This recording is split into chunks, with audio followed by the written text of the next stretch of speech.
Welcome. These are some of my favorite moments and running thoughts on Star Trek Strange New Worlds, Season 2, Episode 5. Nurse Chapel personal log. Yes, please. Also, totally unrelated, but where do we buy this shirt? It is adorable. Star Trek, why do you keep showing this amazing merch and then you put like clip art in your shop? Let's up the quality level on StarTrek.com, Speaking of gorgeous shirts, can I also add La'ans to my list of requests? This is gorgeous. The ongoing weirdness between Spock and Chapel is so much fun to watch. It reminds me a lot of Star Trek, the animated series. They always had this will they, won't they, how far will they go kind of vibe to them. I'm sorry, Pike has a herb garden in his quarters? How is it whenever I think he's reached peak coolness level, he always manages to go higher? And he's giving cooking lessons? What? And the music this episode had a beautifully light touch to it as well that really enhanced the comedy. The minute Chapel and Spock ended up alone in a shuttle together, my first thought was, they're gonna crash. I just know it. So when the alarms started blaring from the anomaly, I was like, shocking. I expected them to get trapped somewhere on the moon together, however. Not Spock suddenly being made human. That was a good twist. I wonder if we're going to use ye old transporter buffer to fix this. I am so here for the T'Pring comedy episodes. These two have perfect timing together. Plus, the fact that so many of us ship them together is going to make the inevitable explosive breakup that much more meaningful in the original series. She's not just some random character that pops up. It's like, T'Pring, no! Oh dear, I do feel a bit sorry for Spock right now. I think he was right to ask for the engagement dinner to be called off, because it sounds like a bit of a challenge at the best of times. And Pike's expressions from here on in the episode were just gold. He was like, oh no, what have we gotten ourselves into? And then the look on Spock's face when he tried bacon for the first time as a human was so precious and wholesome. I just can't. I may have rewatched that scene a few times. It was so adorable. I totally get how small little habits of other people can just really annoy you sometimes. And I like that they put in that part of being human is, even though something repeated but seemingly small, like not properly rolling up the toothpaste tube, stuff like that, is so easy to get out of control angry about. And our job as humans is to kind of rise above that and recognize, yes, I am furious, but also it's toothpaste. Or in this case, somebody not picking up their crumbs and plate after eating.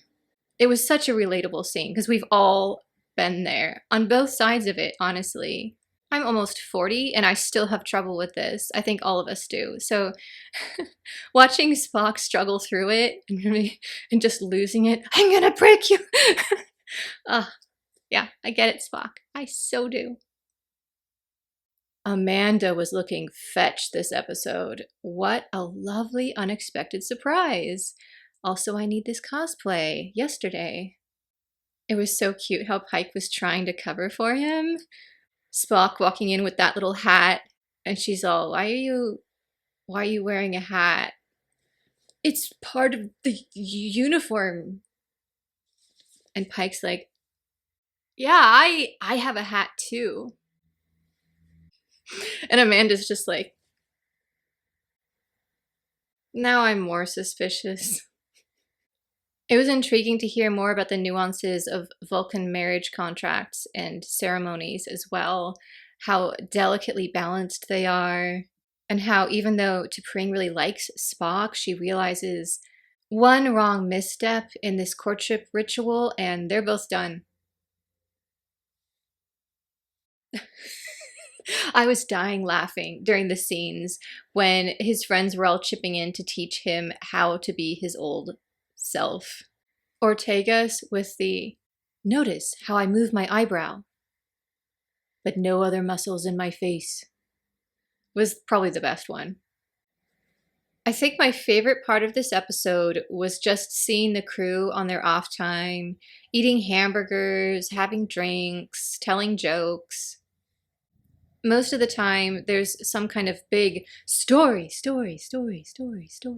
that's usually taking place on a planet or on the bridge as the main focal point of the action.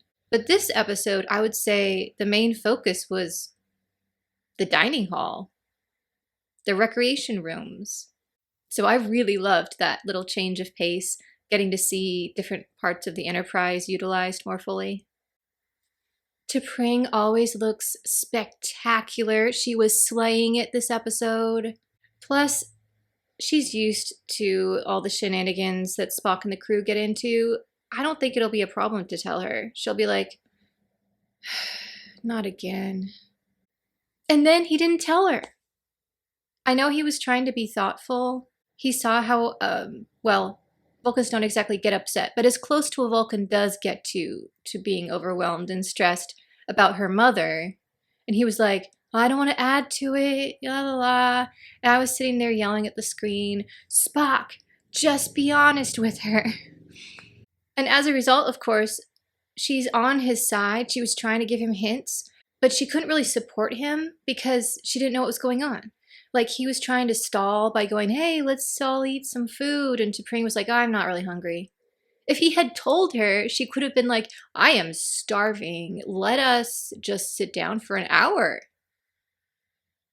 At least his mother was proud of him for going through this. You could see her in the background just looking at him like,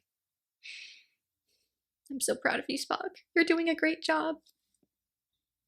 And then the awareness ritual. I really loved how Amanda, when she had to berate T'Pring, was basically just giving backhanded compliments the entire time. She was like, "Now, T'Pring, I really think you're awesome, but, you could have a little more confidence and really own that, Know that you're a fantastic person." And the Vulcans are just like, "You're not being mean enough." And I'm over here going, "Amanda, you are a queen." And then when it all blew up at the end, that was amazing. When Spock ripped off his ears and was like, "I went through this as a human. I could barely handle it. It was one day. My mother goes through this every day. I love her," and just gushed about his mother. And I was like, I'm right there with you. Amanda is, oh, I love her. Unfortunately, although again, he meant well, this backfired because we saw throughout this episode, T'Pring was doing her absolute best to get her mother to stop being awful. She was standing up for Spock constantly. For him to not trust her enough to tell her what was really going on was really hurtful, even for a Vulcan who puts emotion aside. Like, just using pure logic, what he did was wrong. He's supposed to be her partner, and he let her down. I totally get why she's like, we need a break. This is not cool. You cannot treat me like this. That was disrespectful. Like, I put myself out there constantly with you being half human, of being like, I'm going to stand up for you. I'm going to stand up for your family. I need you to trust me in return. Like, this is not hard, Spock. That was a really heart-wrenching scene when you could really see the beginning of the end of T'Pring being like, look, I tried. I've been trying, and you're not trying as well. Like, do your part. And I have a feeling we're going to really start seeing more unraveling of that relationship because of the final scene. It's got to be challenging as showrunners to find a way to have a new, fresh, entertaining show while also keeping everyone happy who's like, but canon! So even though the final scene with Spock and Chapel was a bit shocking to TOS fans, it was also a long time coming, and I feel confident that the writers have a plan to write us around back to the canonical line again at some point. Just look at Star Wars, the Clone Wars TV show, because they had to conform to the prequel films and yet make their own show. So, for example, it's canon that Anakin and General Grievous never meet because of some throwaway line in the movie when they first meet. And so Clone Wars has to come up with all these ways to make sure they never cross paths in person. I think there was even an episode where they were literally on the same starship, and they had to make sure Obi-Wan was the one that was fighting General Grievous and Anakin was off doing his own thing somewhere else on the ship. Huge respect for that team having to deal with that. And Strange New Worlds is a lot like Clone Wars in that we have canon in the future, we have canon in the past, and they're trying to maneuver in the space between, give us some surprises, but also they're going to have to write us back to the timeline, and I think they will. I'm not worried. They'll figure it out. And you can find me in the space between, when two worlds come to meet. You'll never be out of reach. We can meet in the space between.